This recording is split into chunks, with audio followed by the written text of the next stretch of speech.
unaweza ukakaa macho unasema hivi ameokoka kweli au namna gani? Kwa sababu neema ya wokovu ni kwa wote, haichagui mtu.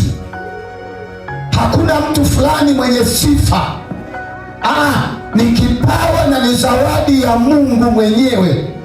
Anasema akaupenda ulimwengu akamtoa mwanae ili kila aaminie asipotee.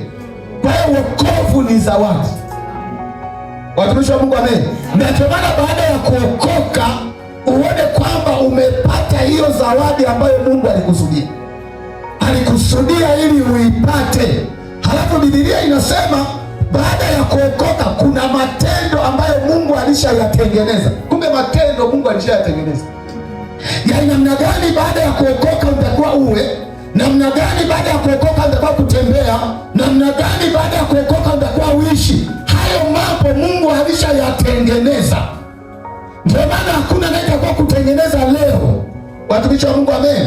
Dunia inapoendelea inataka kututengenezea maisha fulani, wakati mwingine hata ndani ya wokovu. Unajua leo kwenye wokovu kuna vituko vya ajabu sana. Mama pale alikuwa naimba. Ninashukuru, nilikuwa nasikiliza ujumbe yule pale. Nimesikiliza ujumbe wake mzuri.